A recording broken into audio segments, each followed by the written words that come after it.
بچے تڑپتے رہ گئے، اہل خانہ پریشان رہ گئے، ماں باپ ساری زندگی روتے رہے، لیکن یہ 2 منٹ کے لیے یہ غفلت جو ہے یہ بڑی تکلیف والا معاملہ۔ اپنی زندگی سے غفلت کو اتارنا ہے، غافل نہیں بننا، ہر وقت توجہ اور ساری باتوں پہ توجہ۔ بعض اوقات لوگ ایک طرف توجہ کر کے ایک طرف سے غافل ہو جاتے ہیں، نہ، توجہ ہمہ پہلو رکھنی ہے۔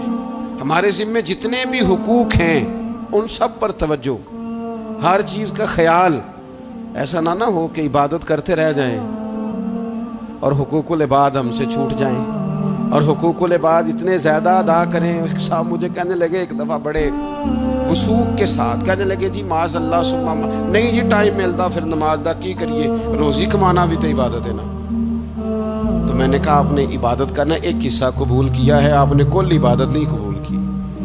عبادت کل ہے، ہمہ پہلو، ایک حصہ آپ قبول کر کے نکل گئے اور باقی آپ نے چھوڑ دی۔ تو کسی ایک طرف سے بھی غافل نہیں ہونا، جتنی ذمہ داریاں ہیں، جتنی ڈیوٹیاں ہیں، ان سب کا خیال۔ اور جو بڑا آدمی ہوتا ہے، بڑا گھر میں بڑا ہو، قبیلے میں بڑا ہو، علاقے میں بڑا ہو، ادارے میں بڑا ہو، کلاس میں بڑا ہو، جو بڑا ہے اس کی تو ساری آنکھیں کھلی ہوئی ہونی چاہیے، ایک ایک پر اس کی نظر ہونی چاہیے کہ میری کہاں ضرورت ہے، کہاں مجھے اشک شوئی کرنی ہے، کس کے ساتھ میں نے کس طرح محبت کا رویہ رکھنا ہے، غافل نہ بنے۔ اچھا جی اب کیسے پتہ چلے گا کہ ہم غافل ہیں؟ یہ کیسے پتہ چلے گا؟ آپ کسی بندے سے بھی پوچھ لیں حالات کیا ہیں تو کہتا ہے اللہ کا شکر ہے کبھی کسی کا دل نہیں دکھایا، اللہ کا شکر ہے جی زمانہ ہو گیا 5 نمازیں پڑھتا، اللہ کا شکر ہے جی۔ کیسے پتہ چلے گا غافل ہے؟ پہلی علامت ہمارے علماء اور صوفیاء نے غافل بندے کی لکھی ہے۔ اس آئینے میں نے اور آپ نے اپنا آپ دیکھنا ہے۔ غافل بندے کی پہلی علامت یہ ہوتی ہے کہ وہ دنیاوی کاموں میں چست ہوتا ہے اور اللہ اور اس کے رسول کی فرما برداری میں سست ہوتا ہے۔ یعنی نماز کے وقت تو اسے نیند ستاتی ہے، پریشانی ہوتی ہے، لیکن اگر کسی جگہ مال مل رہا ہو، پیسے مل رہے ہوں، وہاں جانا ہو تو پھر اسے کوئی چیز بھی تنگ نہیں کر۔ دنیاوی کاموں میں چست ہوگا، یعنی ٹی وی کے آگے، موبائل کے آگے وہ گھنٹوں بیٹھا ہوا ہے، اور اگر اسے 25 منٹ قرآن پاک سننا پڑ جائے، اگر اسے 20 منٹ دینی محفل میں بیٹھنا پڑ جائے، اگر اسے کہا جائے کہ تو 20 رکعت نماز نفل ادا کر، دنیاوی کاموں میں چست ہے، دینی کاموں میں، یہ غفلت کی پہلی علامت۔ پھر ذاتی معاملات پہ پیسہ خرچ کرنا ہو تو ڈھیر سارا ہے، کسی غریب کی مدد کرنی ہو تو۔ وہ ہمارے ایک دوست ہیں، وہ اکثر کہا کرتے ہیں، وہ کہتے ہیں آج کل کسی سے کہنا فلائی کام میں، دینی کام میں، کسی کی مدد میں کچھ 4 پیسے خرچ کرنے ہیں تو لوگ کہتے ہیں ہاتھ تنگ ہے۔ ہاں کوئی سستا پلاٹ ملتا ہو نا، اور اگر یہ سمجھ آ جائے کہ وہ مجبور ہے بیچارہ بیچنے والا، تو پھر کہتے ہیں میں 2-3 دوستوں کو پھاڑ لے سام۔ ذاتی کاموں میں جب بندہ چست ہو اور دینی کاموں میں سست ہو تو مطلب یہ ہے کہ بندہ غافل ہے۔ پہلی علامت غفلت کی۔ اور غفلت کی دوسری نشانی یہ ہے کہ انسان گناہ کے کاموں کو معمولی سمجھنے لگ جاتا ہے، یہ غافل بندے کی نشانی ہے۔ گناہ کو معمولی سمجھتا ہے، چھوٹا سمجھتا ہے۔ آج کل لوگ کہتے نہیں میں کو اکیلا کر رہا ہوں، ساری دنیا ہی کرتی ہے۔ اور جناب کیا ہو گیا، اگر یہ غلطی ہو گئی تو بندے سے ہو ہی جاتا ہے۔ گناہ کو معمولی سمجھنا، چھوٹا سمجھنا اور کہنا پھر کیا ہو گیا ہے، انسان سے غلطی ہو جاتی ہے۔ آپ دیکھ لیں کہ سینکڑوں بیسیوں گناہوں کا بوجھ ہمارے سروں پہ ہوتا ہے، لیکن کوئی ہمارا دبدبہ ہے، کوئی ہماری گفتگو ہے، کوئی ہمارے جملوں میں خود پسندی ہے، کوئی ریاکاری ہے، کوئی تصنع۔ یہ غافل بندے کی علامت ہے۔ نبی اکرم صلی اللہ تعالی علیہ وآلہ وسلم نے فرمایا مومن اپنے گناہوں کو پہاڑ کی طرح سمجھتا ہے، یہ بخاری میں حدیث ہے۔ مومن پہاڑ کی طرح جانتا ہے اور وہ ڈرتا ہے کہ کہیں وہ پہاڑ اس کے اوپر گر نہ جائے، یعنی کہیں مجھے میرے گناہ کی سزا نہ مل جائے۔ چھوٹے گناہ کو بھی پہاڑ جانتا ہے، یار مجھ سے غلطی ہو گئی، مجھے ٹھیک کر لینی چاہیے، مجھے معافی لے لینی چاہیے، مجھے توبہ کر لینی چاہیے۔ مومن اپنے اوپر گناہ کو پہاڑ کی جانب سمجھتا ہے۔ اور حضور علیہ الصلوۃ والسلام فرماتے ہیں کہ یہ جو فاسق اور فاجر ہوتا ہے نا، اللہ کا نافرمان، یہ گناہ کو مکھی کی طرح سمجھتا ہے. یہ سمجھتا ہے میں نے اشارہ کرنا ہے مکھی نے اڑ جانا ہے. مومن کی علامت یہ ہے کہ وہ پہاڑ جانتا ہے اگر غلطی ہو جائے تو پہاڑ. امام اعظم ابو حنیفہ رحمۃ اللہ علیہ گزر رہے تھے تو بارش ہو گئی تھی اور کوفہ میں کیچڑ تھا. تو آپ نے جو جوتے پہنے ہوئے تھے ان جوتوں سے چلتے ہوئے نا آپ کے پاؤں سے کچھ مٹی اڑی. تو سامنے ایک یہودی تھا. اب اس زمانے میں دیواریں کچی ہوتی تھی. اس کے دیوار پر جا کے وہ مٹی جو تھی وہ لگ گئی.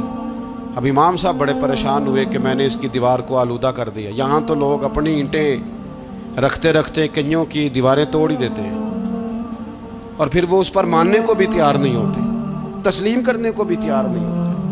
وہ کہتے ہیں پھر کیا ہو گیا, اب ہمارا یہاں گھر ہے تو ہم نے ٹرالی منگوانی نہیں تھی, ہمارا حق بنتا تھا. امام صاحب کے پیروں سے ذرا کیچڑ اڑا, یہودی کی دیوار پہ لگا, اس کی کچی دیوار تھی. امام صاحب پریشان ہو گئے, سوچنے لگے کہ اگر میں دیوار سے یہ کیچڑ اتارتا نہیں تو یہ بھی زیادتی ہے, میں نے اس کی دیوار کو گدلا کر دیا. اور اگر میں اتارتا ہوں تو کچھ مٹی اس کی دیوار کی بھی اتر جائے گی, کچی دیوار ہے, یہ بھی زیادتی ہے. مومن گناہ کو پہاڑ کی طرح سمجھتا ہے کہ کہیں گر نہ جائے, اس کی بھی کہیں سزا نہ مل جائے.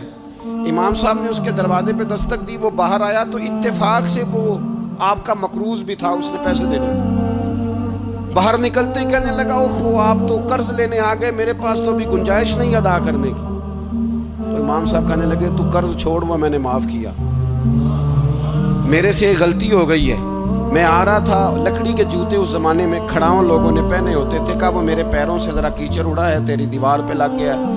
اب میں بڑی دیر سے کھڑا سوچ رہا ہوں کہ اگر میں تیری دیوار صاف نہ کروں تو میں نے یہ میلی کر دی, گدلی کر دی, یہ بھی بات درست نہیں ہے, زیادتی. اور اگر میں اسے صاف کرتا ہوں کچی دیوار سے کچھ مٹی اتر جائے گی تو یہ بھی زیادتی ہے. اب تو بتا میں کیا کروں. تو بے موسمہ پھل تھا نا یہ, تو بے موسمہ پھل دیکھ کے بندہ حیران ہو جاتا ہے. جو باتیں روٹین میں نہ ہو رہی ہوں وہ ذرا انوکھی لگتی ہے, بندہ حیران ہو گیا. غور سے امام صاحب کا چہرہ دیکھنے لگا, غور سے چہرہ دیکھنے لگا. اور پھر تھوڑی دیر سوچنے کے بعد کہنے لگا حضور پہلے میں نے دین اسلام کے بارے میں پڑھا اور سنا تھا, آج میں نے دین دیکھا ہے. پہلے میں نے سنا تھا کہ دین اسلام اس طرح کا ہے, آج میں نے دین. ہم نہ پوری دنیا کے کافروں کو دین سنانا چاہتے ہیں, دکھانا نہیں چاہتے. ہم نیک نظر آنا چاہتے ہیں, نیک بننا نہیں چاہتے. ہم نیک نظر آنا چاہتے.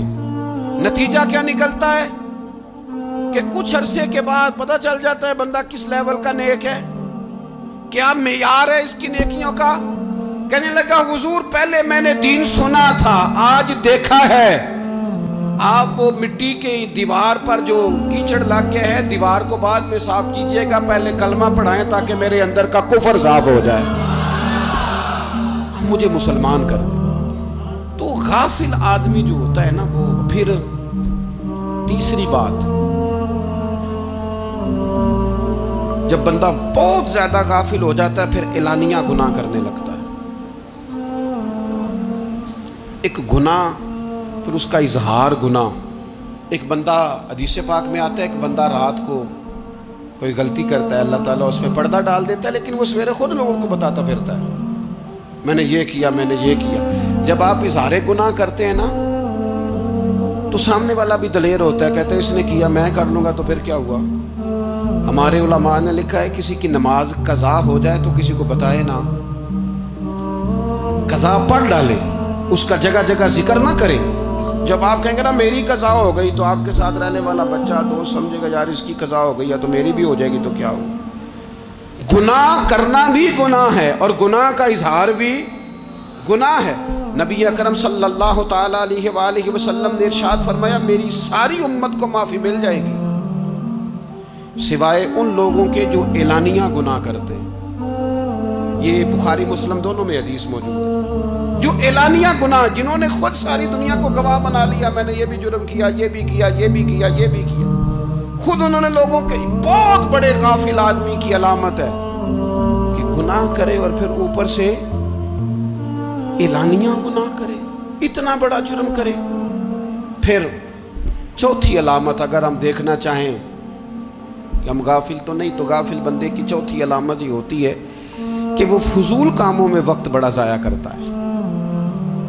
فضولیات میں ادھر بیٹھے ہیں ادھر بیٹھے ہیں، یہاں گپ شپ ہو رہی ہے، وہاں موبائل دیکھا جا رہا ہے، پھر کچھ ٹائم ملا ہے تو پھر کہیں دور دراز کسی ہوٹل پہ کھانا کھانے چلے گئے، پھر کچھ ٹائم ملا تو چلو نکلتے ہیں ذرا کوئی ہفتہ سیر کر آتے ہیں، یہاں گپ شپ ہے، فلاں کو ڈسکس کر لیتے ہیں، فلاں کے بارے میں بات کر لیتے ہیں، سیاسی تبصرے کر لیتے ہیں، یہ تھوڑی گفتگو ہو جاتی، چلے محلے داروں پہ تبصرہ شروع کرتے ہیں، کون روٹی زیادہ کھا رہا ہے اور کس کے پاس پیسے زیادہ آ گئے، چلو جا کے پتہ کرتے ہیں. حالانکہ یہ پتہ نہیں کرنا چاہیے تھا، پتہ تو اس کا کرنا چاہیے تھا جو بیچارہ کل سے بھوکا ہے. خبر تو اس کی رکھنی چاہیے تھی جس بیچارے کے گھر میں بچوں کے لیے پہننے کو کپڑے موجود نہیں ہیں.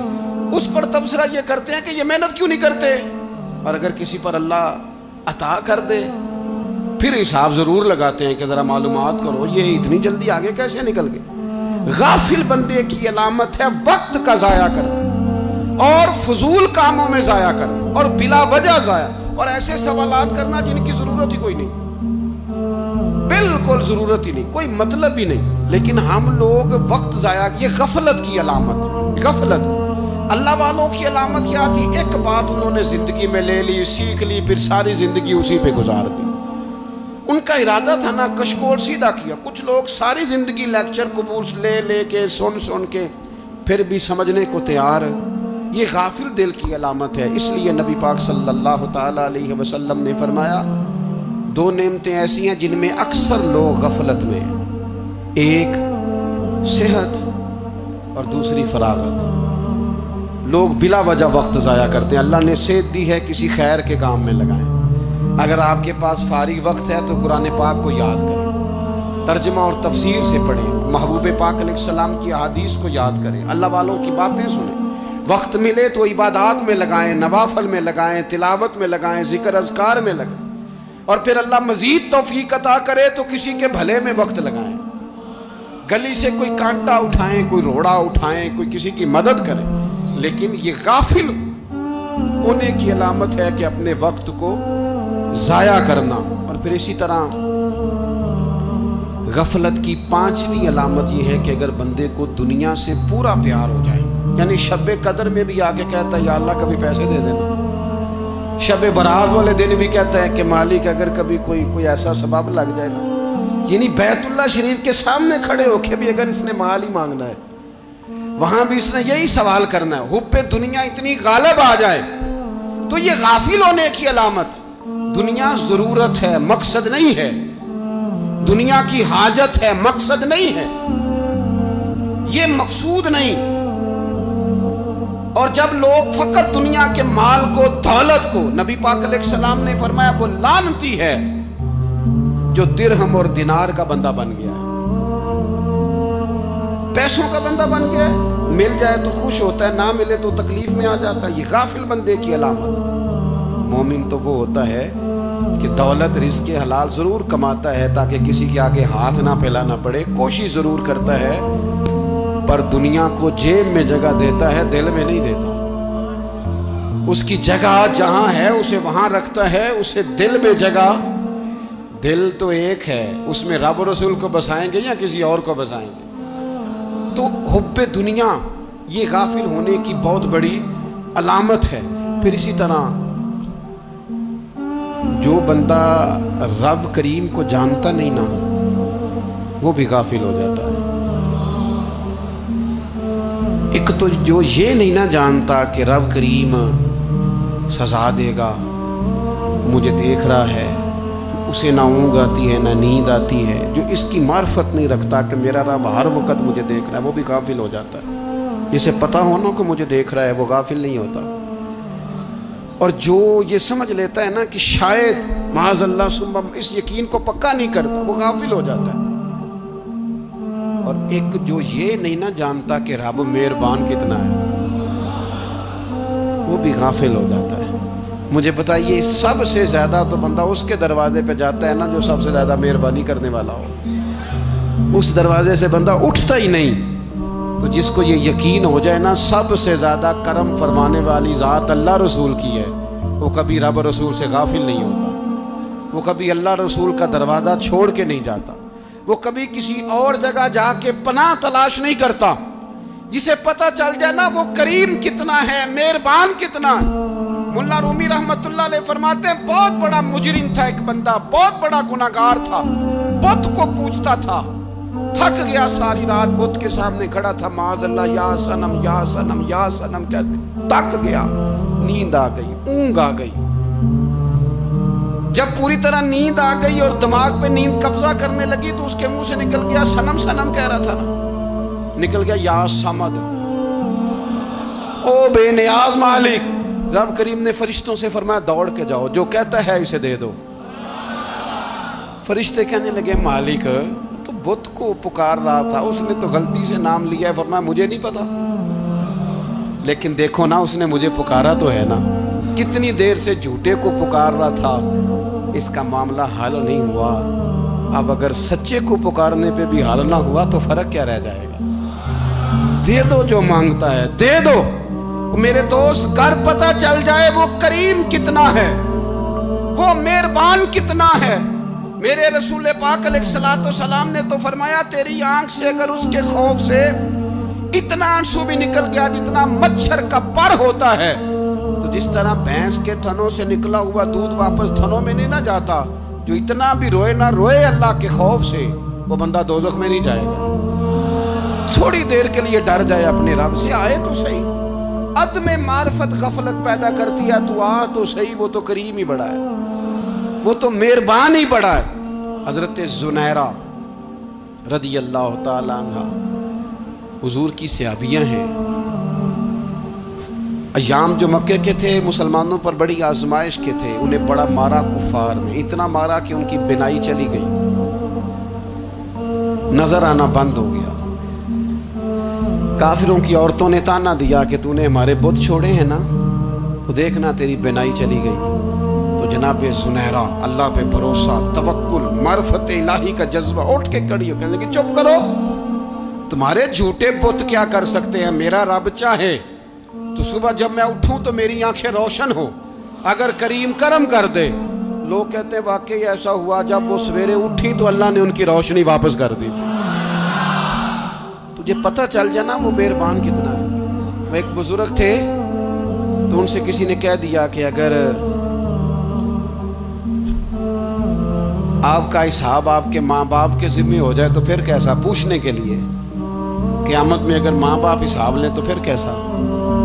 بڑے سیانے لوگ تھے جو دل والے تھے، کہنے لگے نہیں، رب کریم ہی ٹھیک ہے، اس لیے کہ وہ ماں باپ سے کہیں بڑھ کر پیار کرنے والا ہے۔ اگر یہ معرفت مل جائے وہ کریم کتنا ہے۔ اور جب بندہ پوری طرح اس کی بارگاہ میں آ کے تڑپ جاتا ہے نا، مولا میں جاؤں کدھر، تیرا دروازہ چھوڑ کے جاؤں کدھر۔ اقبال کہتے ہیں وہ ایک سجدہ جسے تو گراں سمجھتا ہے، 1000 سجدوں سے دیتا ہے آدمی کو نجات۔ تجھے جگہ جگہ جھکنا نہیں پڑے گا اگر تو صحیح معنوں میں اپنے رب کی بارگاہ میں جھک جائے۔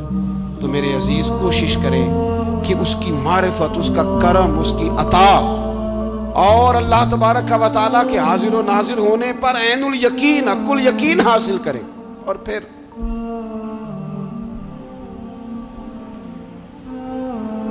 آٹھویں بات یہ ہے کہ غافل لوگوں کی صحبت بھی بندے کو غافل کر دیتی ہے۔ غافلوں کی صحبت میں نہ بیٹھیں، ان کی صحبت میں بیٹھیں جن کے پاس بیٹھنے سے دل میں رب رسول کی محبت پیدا ہوتی ہے۔ غافلوں سے بچیں۔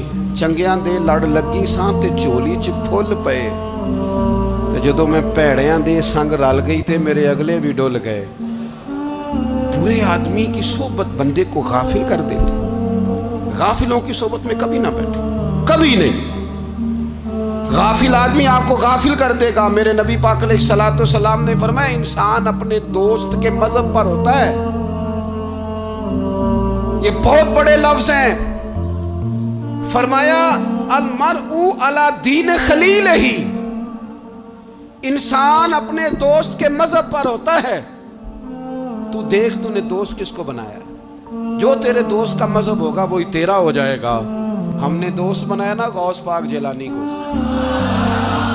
ہم نے یاری لگائی ہے نا داتا علی اجمیری سے، ہماری نسبت ہے نا معین الدین اجمیری سے، ہمارا تعلق ہے نا بہاؤالدین زکریا ملتانی سے، ہمارا رشتہ ہے نا حضرت مجدد الفسانی سے، ہم ماننے والے ہیں نا اعلیٰ حضرت بریلوی کے، ہمارا تعلق ہے کبھی جماعت علی سے کبھی مہر علی سے، ہمارا ان سے تعلق ہے تو صبح شام ہماری زبان پہ رہتا ہے بالغ العلا بکمالہ کشفت دجا بجمالہ حسنت جمیع خصالہ صلو علیہ وآلہ۔ ان سے تعلق جڑا ہے نا تو کئی دفعہ تنہائیاں تڑپا دیتی ہیں اور تڑپ کے کہتے ہیں آج سکھ متران دی ودیری، آج سکھ متران دی، سکھ کہتے ہیں اڈیق کو، متر کہتے ہیں محبوب کو، آج سکھ متران دی ودھیری ہے، کیوں دلڑی اداس گھنیری ہے، لوں لوں وچ شوق چنگیری ہے، اج نینا لائیاں کیوں جھڑیاں، سبحان اللہ سبحان اللہ سبحان اللہ۔ پہلے کہتے ہیں سکھ متران دی ودھیری ہے یعنی اداس ہوں، پھر حضور کے جلووں پہ نظر کرتے ہیں، کہتے ہیں سبحان اللہ سبحان اللہ، ماں اجمل کا ماں احسن کا ماں اکمل کا، اور پھر فوراً کہنے لگے او کتھے مہر علی، او کتھے مہر علی، کتھے مہر علی تے کتھے تیری سنا، اب ایکھو مشتاق اکھیں کتھے جاڑیاں، بلغ العلا بے کمال کشفت دجا بے، اور میرے اعلیٰ حضرت کہنے لگے سرور کہوں کہ مالک و مولا کہوں، باغ خلیل کا گلے زیبا کہوں تجھے، تیرے تو وصف عیب تناہی سے ہیں بری، حیران ہوں میرے شاہ میں کیا کیا کہوں تو۔ غافل آدمی کی علامت ہے برے لوگوں کی صحبت میں، خبردار ان کے پاس نہ بیٹھنا جن کے پاس بیٹھنے سے تمہارے دلوں میں اولیاء اللہ اللہ کے بندوں کی عداوت پیدا ہو، خبردار خبردار ان کے پاس نہ بیٹھنا جن کے پاس بیٹھنے سے تمہارے دلوں میں حضور کی اولاد پاک کے بارے میں شک پیدا ہو، خبردار اس شخص کے پاس نہ بیٹھنا جو امام حسین ابن علی کے بارے میں کوئی کمزور بات کرتا ہو، بچنا، خبردار اس سے بچنا جو حضور کے صحابہ کے بارے میں بات کرے، بچنا بچنا اس سے، جو سیدنا ابو بکر صدیق کے بارے میں کوئی، دیکھو کیا مقدر ہے صدیق و فاروق کے، جن کے گھر ہی رحمتوں کے خزینے میں، بھلا کیا کہا نبی پاک، حضور نے فرمایا میرے اوپر جس نے نیکی کی تھی بدلہ دے دیا ہے، یہ جو میرے ابو بکر صدیق ہے نا، ان کو میں اللہ کی بارگاہ میں لے جاؤں گا، کہوں گا مالک تو ہی بدلہ عطا فرما۔ ایک ہاتھ میں جناب صدیق کا ہاتھ پکڑا، ایک میں حضرت عمر کا ہاتھ پکڑا، اور حضور مسجد نبوی سے باہر آ رہے ہیں، دیکھنے والے کی زبان سے بے ساختہ سبحان اللہ نکل گیا، کیا شان ہے کیا مقدر ہے۔ تو حضور علیہ السلام رک گئے، روک کے فرمایا تو حیران ہو رہا ہے نا، تو حیران ہو رہا ہے نا کہ میں نے ایک ہاتھ میں ابو بکر کو پکڑا ہے، ایک میں عمر کو پکڑا ہے، فرمایا قیامت میں جب میری قبر کھلے گی تو میں اسی طرح قبر سے نکلوں گا، اس طرح میدان محشر میں آؤں گا، خبردار حضور کے وفاداروں کے وفادار رہنا، ان کے وفادار رہنا، ان کے وفادار رہنا۔ بڑا عجیب دور آیا ہے، ہم نے یہ دور دیکھا ہے کہ لوگ حضور کے صحابہ کے بارے میں بھی بات کریں گے، اب نبی پاک کی اولاد پاک کے بارے کو بھی ڈسکس کیا جائے گا۔ اپنا منہ تو دیکھ، اپنی حیثیت دیکھ، اور پھر وہ بندے دیکھ جن کو اللہ نے چن کے اپنے محبوب کی غلامی کے لیے حضور کے قریب بٹھایا ہے۔ تو بچنا ایسے لوگوں سے، پرہیز کرنا، خبردار عقیدہ ستھرا رکھنا، عقیدہ ستھرا رکھنا، صاف رہنا، پاکیزہ رہنا، غافلوں کی صحبت سے بچنا۔ بڑا ڈرتے ہیں اللہ سے، دعائیں مانگتے ہیں، یا اللہ نسلوں میں بھی وہی بندے پیدا فرما جو عقیدے پکے رکھنے والے ہیں، وہ بندے پیدا فرما ہماری نسلوں میں۔ ایک وہ بندہ بھی غافل ہو جاتا ہے جو امیدیں لمبی لگا لیتا ہے، جن کے منصوبوں میں دولت بھی ہوتی ہے، گھر بھی ہوتا ہے، اولاد کا بڑا ہونا بھی ہوتا ہے، پوتے پوتیاں نواسے نواسیاں دیکھنا بھی ہوتا ہے، یہاں بھی گھر وہاں بھی گھر، یہ سیر، یہ سارا کچھ ہوتا ہے، لیکن رب کی بارگاہ میں پیش ہونا جن کے پیش نظر نہیں ہوتا۔ لمبی امیدیں۔ حضرت مولا علی شیر خدا فرمایا کرتے تھے، میں تم پر دو باتوں کا خوف کھاتا ہوں جو ڈر آتا ہے، ایک یہ کہ تم خواہش کی پیروی کرو گے، جو نفس کی خواہش ہوگی اس کے پیچھے لگ جاؤ گے، اور ایک تم لمبی لمبی امیدیں باندھو گے، اتنے سال جینا ہے، اتنے 100 سال جینا ہے، یہ کرنا ہے وہ کرنا ہے۔ منصوبہ بندی کریں مستقبل کے لیے، وہ بری نہیں، لیکن تیاری رکھیں، تیاری رکھیں، اس بات کا بھی خیال رکھیں کہ اللہ کی بارگاہ میں حاضر ہونا۔ یہ غفلت کی چیزیں ہیں جو بندے کو غافل کر دیتی ہیں۔ جو لوگ اللہ کا ذکر نہیں کرتے وہ بھی غافل ہو جاتے ہیں، اور جو فضول باتیں زیادہ کرتے ہیں نا، ہنستے زیادہ ہیں۔ فَلْيَضْحَكُوا قَلِيلًا وَلْيَبْكُوا كَثِيرًا، قرآن کہتا ہے زیادہ رویا کرو، کم ہنسا کرو۔ نبی پاک علیہ الصلوۃ والسلام سے پوچھا تھا حضرت عقبہ بن عامر نے کہ یا رسول اللہ نجات کس چیز میں ہے؟ تو نبی پاک علیہ الصلوۃ والسلام نے فرمایا ایک تو اپنی زبان قابو میں رکھو، دوسرا فرمایا اپنے گھر میں ٹھہرے رہو، تمہارا گھر تمہارے لیے کافی ہو، فضول نہ نکلو گھر سے، اور تیسرا فرمایا اپنی خطاؤں پہ رویا کرو۔ کثرت کلام اور فضول کلام اور بلا وجہ بندے کو غافل کرتا ہے، دل کو سخت کرتا ہے۔ یہ چند چیزیں ہیں جو انسان کو غفلت میں ڈالتی ہیں۔ اپنے آپ کو ان چیزوں سے بچائیں اور غفلت کو توڑیں۔ آپ کے ذمے میرے ذمے جو حقوق و لباد ہیں ان کا پتہ کریں، جو اللہ رسول کے حقوق ہیں ان کی خبر دیکھیں، ہماری جو ذمہ داریاں ہیں ہم کس طرح انجام دے رہے ہیں اس پر توجہ کریں، اپنے معاملات کو ٹھیک کریں۔ ہم انسان ہیں، کوتاہیاں تو رہ جائیں گی، لیکن جب کوشش کریں گے تو پھر رب تعالیٰ مدد بھی فرمائے گا۔ ایک بات اور کرنی ہے، ایک تو میں نے عرض کیا غفلت کو توڑنا، ایک دوسری بات قرآن مجید کا ایک سبق اور، جب غفلت توڑنی ہے تو پھر لازمی طور پر ایک کام کرنا پڑے گا۔ میں نے یہ عرض کیا تھا کہ پلاننگ نہیں کرنی، فیصلہ کرنا ہے، تو فیصلہ کرنا ہے تو کرنا کیا ہے؟ پھر قرآن حکیم نے سورہ بقرہ میں کہا فَاسْتَبِقُوا الْخَيْرَاتِ، یعنی تم نیکیوں کی طرف دوڑو، جلدی جلدی نیکیاں کرو، فٹافٹ، دیر نہ کرو۔ فٹافٹ سے مراد یہ نہیں کہ نیکی جلدی جلدی کر جاؤ، یعنی ٹال مٹول نہ کرو خیر کے کام میں، کل کریں گے پرسوں کریں گے، عمرہ کر رہے ہیں پھر نیکی ہیں، حج کر رہے ہیں پھر نیکی ہیں، بچے بیال ہوں پھر میں نیک ہوں، یہ تھوڑا سا یہ کام ٹال مٹ۔ فَاسْتَبِقُوا الْخَيْرَاتِ، نیکیوں کی طرف دوڑو، جلدی کرو، بھاگو۔ نبی پاک صلی اللہ تعالیٰ علیہ وسلم نے فرمایا 5 چیزوں کو 5 چیزوں سے پہلے غنیمت جانو۔ حضور علیہ الصلوۃ والسلام فرمانے لگے ایک تو تم جوانی کو نہ بڑھاپا آنے سے پہلے پہلے غنیمت سمجھ لو۔ نبی کریم صلی اللہ تعالیٰ علیہ وآلہ وسلم ارشاد فرمانے لگے کہ اپنی صحت کو غنیمت جان لو، بیماری آنے سے پہلے پہلے۔ پھر حضور علیہ الصلوۃ والسلام فرمانے لگے اگر اللہ نے تمہیں مال دیا ہے، وسعت دی ہے، تو نیکی کر لو، خرچ کر لو اللہ کے راستے۔ خدا نہ خواستہ تم پر غریبی آ جائے۔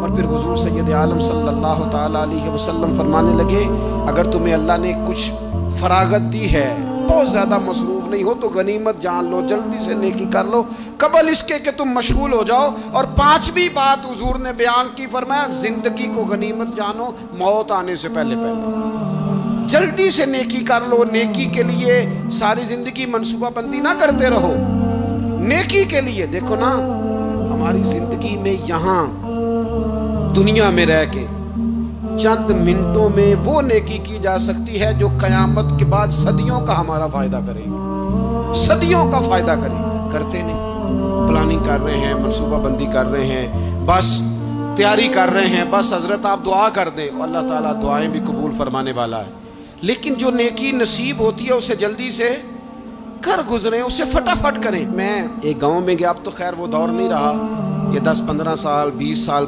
پہلے نا جو نوجوانوں کی مصروفیات ہوتی تھیں ان میں سے ایک مصروفیت یہ ہوتی تھی کہ گندم لے کے چکی پہ جانا ہے، آٹا پسوا کے لانا ہے۔ یہ ایک بڑی، چونکہ سبھی گھروں کے اندر سال کے لیے گندم سٹاک کر لی جاتی تھی، تو گندم لے کے جانا یہ ایک ڈیوٹی ہوتی تھی۔ ایک نوجوان ایک گاؤں میں، اس کی مجھے تعریف سننے کو ملی، تو ایک بوڑھی اماں کہنے لگی اتے بڑا نصیباں والا ہے، سارے دا آٹا پیا لے ہوتا ہے۔ اور آتے جاتے پوچھ لیتا ہے کہ اماں کوئی کہنے لگی میرے بچے باہر ہوتے ہیں، یہ مجھے دوائی بھی لا دیتا ہے شوگر کی، میں مریضہ ہوں۔ یعنی خیر جتنی ہو سکے، جتنی۔ میرے ایک سنگی ہیں تو سڑک پہ کوئی بندہ کھڑا ہوتا ہے نا، اللہ تعالیٰ انہیں سلامت رکھے، بندہ کھڑا ہوتا ہے تو کہتے ہیں میں اس سے پوچھ لیتا ہوں بابا جی کدھر جانا ہے، فلانی جگہ جانا ہے، تو کہتے ہیں میں موٹر سائیکل پہ بٹھا لیتا ہوں۔ بندہ دیکھ کے مجھے سمجھ آ جاتی ہے ضرورت مند ہے، کوئی چور نہیں، کوئی ڈاکو نہیں، ضرورت مند ہے، میں اسے منزل تک نیکی جتنی میسر آئے، جس حد تک میسر آئے۔ کیا کہا ہمارے نبی پاک علیہ السلام؟ حضور نے ہم سے فرمایا کچھ نہ ہو سکے تو بات ہی مسکرا کے کر لینا، اس پر ہی اللہ صدقے کا ثواب عطا کرے۔ فاستبقوا الخیرات، جلدی سے نیکی کر لو، اپنے نامہ اعمال میں روز نیکیاں جمع کرو، کوئی نہ کوئی خیر کا کام روز کرو اور جلدی سے کرو۔ صحیح مسلم میں حدیث ہے، نبی پاک صلی اللہ تعالی علیہ وسلم فرمانے لگے جلدی جلدی نیکی کے کام کر لو ان فتنوں سے پہلے جو اندھیری رات کے حصوں کی طرح فتنے ہوں گے۔ فرمایا اس وقت حال یہ ہوگا کہ آدمی صبح مومن ہوگا، شام کو کافر ہو جائے گا، شام کو مومن ہوگا تو صبح کافر ہو جائے گا۔ اور فرمایا لوگ دنیا کے بدلے اپنا دین تک بیچ ڈالیں گے۔ معاذ اللہ جھوٹی قسمیں نہیں کھائی جاتی، جھوٹا قرآن مجید نہیں لوگ اٹھا لیتے، لوگ دنیا کے لیے دین بیچ ڈالیں گے۔ اس سے پہلے جب فتنے اتنے زیادہ ہو جائیں، اس سے پہلے نیکی کر لو، کوئی خیر کا کام کر لو، جلدی سے کچھ ایسا کر لو۔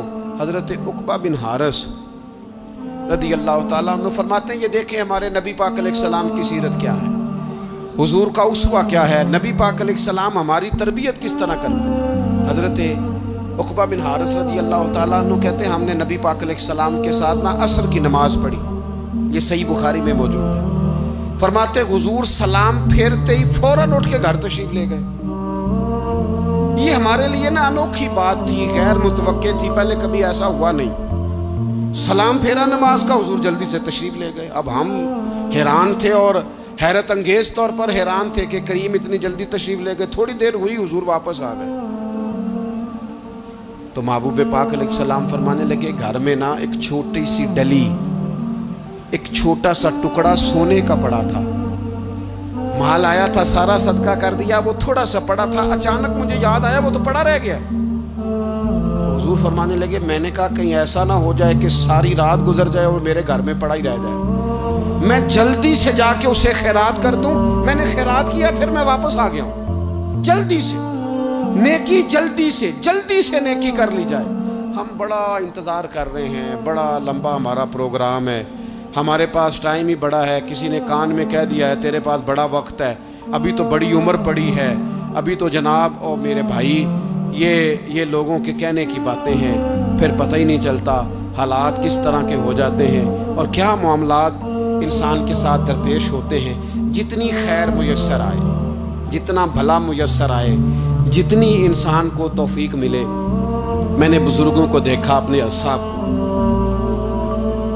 پہلے وہ خدام سے کہتے کہ میں سونے لگا ہوں اور پابند کرتے لوگوں کو کہ فلاں وقت، بزرگوں کو میں نے دیکھا اپنے، وہ پابند کرتے لوگوں کو کہ فلاں وقت میں موجود ہوں گا آنا، خود پابند فرماتے۔ اور پھر جب بیدار ہوتے نا تو سب سے پہلے خدام کو بلا کے پوچھتے کوئی مہمان تو نہیں آیا؟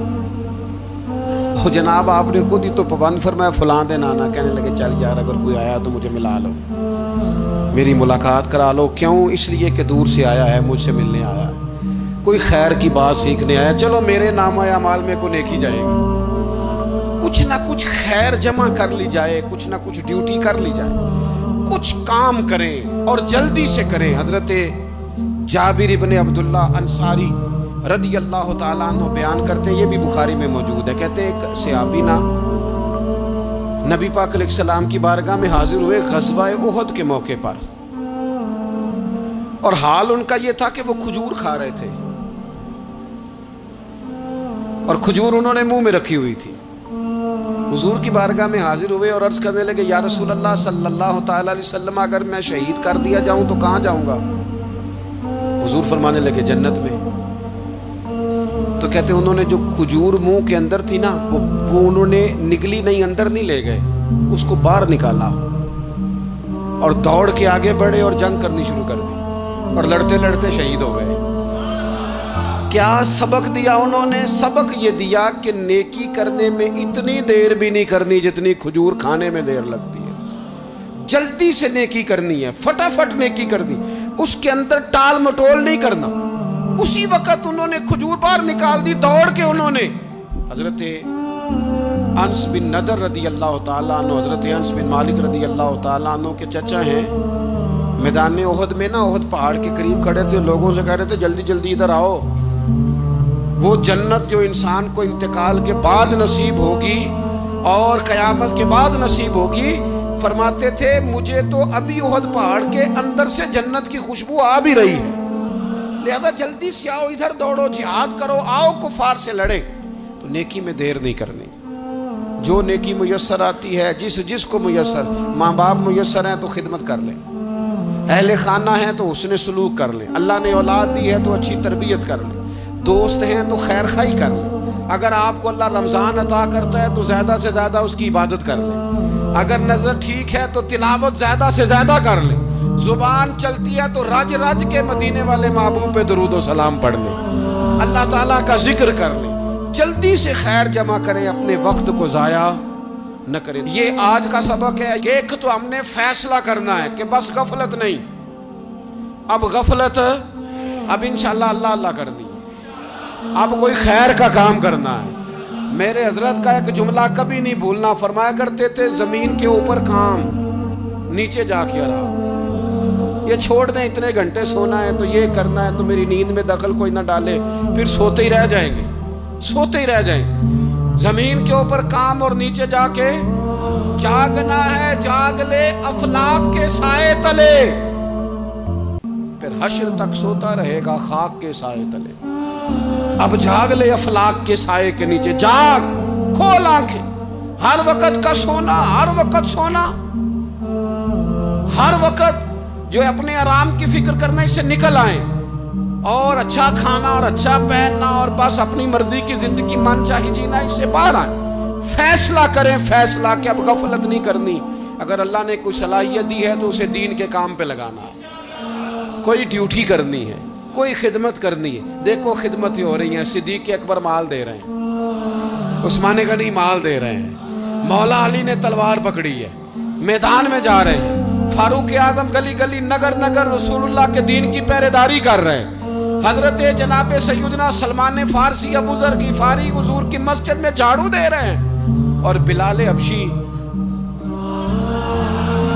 وہ نبی پاک کی مسجد میں اذان پڑھتے پڑھتے رب نے اتنا عروج فرمایا کہ کعبے کی چھت پہ کھڑے ہو کے بھی اذان پڑھنی شروع، انہوں نے اذان دے دی۔ تو کوئی کام کرنا ہے، غفلت کو توڑنا ہے اور نیکی کرنی ہے، ذرا جلدی جلدی خیر کا کام کرنا ہے، نہیں ایسے نہیں، فٹافٹ۔ کیسے جی؟ فٹافٹ۔ تو فٹافٹ کام کریں خیر کا، جلدی جلدی۔ تو یہ خیر کا کام فٹافٹ، جلدی جلدی اور بڑی جلدی اور دوڑ دھوپ کے، اور جب آپ کرتے جائیں گے نا تو پھر اللہ تعالیٰ مواقع بناتا جائے گا۔ آپ سے میری اپیل ہے، بالخصوص میرے ساتھ جو وابستہ سنگی ہیں، جو پیار کرنے والے ہیں، دو باتیں آج آپ نے لے کے جانی ہیں گھر۔ یہی لنگر ہے، یہی آپ کے لیے دعا ہے، یہی ہمارے بزرگوں کا فیض ہے، یہی نصیحت ہے کہ آپ نے دو باتیں لے کے جانی ہیں۔ غفلت توڑ دینی ہے، فیصلہ کرنا ہے کہ آج کے بعد غافل نہیں ہونا، اور دوسری یہ بات لے کے جانی ہے کہ نیکی جلدی جلدی، فٹافٹ فیصلہ، فٹافٹ نیکی، ایک کر کے پھر انشاءاللہ دوسری کر کے پھر انشاءاللہ تیسری کر کے پھر انشاءاللہ چوتھی، یہ شروع کرنی ہے، اور آپ دیکھیں گے اللہ تعالیٰ مہربانی فرمائے گا، مدد کرے گا۔